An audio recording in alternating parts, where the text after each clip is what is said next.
Ako nga pala si AC at inaanyayahan ko kayong manood sa aking channel.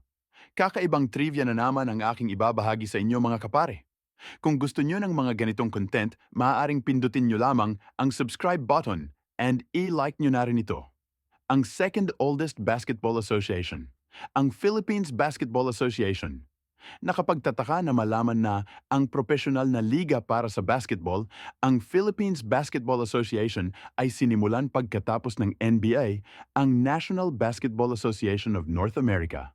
At ito nga pala ang pangalawang pinakamatandang basketball association sa buong mundo.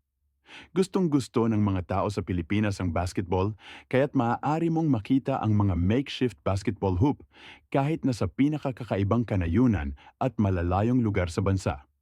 Ang Pilipinas ang nagtataglay ng kilalang Guinness World Record para sa pinakamatagal na laro ng basketball na nilaro.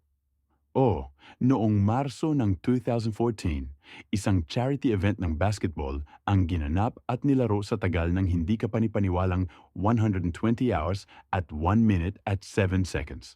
Ang basketball ay unang ipinakilala ng mga Amerikano sa sistema ng pampublikong paaralan sa Pilipinas bilang isang esport ng kababaihan noong 1910 at nilalaro sa interscholastic meets noong 1911 hanggang 1913. Ang basketball ng kababaihan ay nakatagpo ng pagsalungat mula sa mga konserbatibong grupo, partikular na ang simbahang Katoliko na tumitingin sa mga bloomer na isinusuot ng mga babaeng manlalaro ng basketball bilang hindi nararapat. Sa oras na pinahintulutan ang mga palda na isuot sa itaas ng mga bloomers bilang isang kompromiso, ang basketball ng kababaihan ay bumaba na at nilalaro lamang sa mga panlalawigan at lokal na interscholastic meets. Ang panloob na softball at pati na rin ang volleyball ay naging mas kinustong sport para sa mga babaeng Pilipino. Ang unang panlalaking pambansang koponan na inayos noong 1910s ay nanalo sa unang Far Eastern Championship Games noong 1913. Sa lahat maliban sa isa sa 10 edisyon ng mga laro, ang pambansang koponan ay nanalo ng gintong medalya.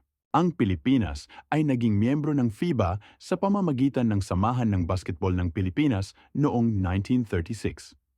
Nagsimula ang Pilipinas sa Palarong Olimpiko noong 1936 kung saan nagtapos sila sa ikalima, ang pinakamagandang resulta ng isang koponan ng Asya sa kasaysayan ng Olympic basketball.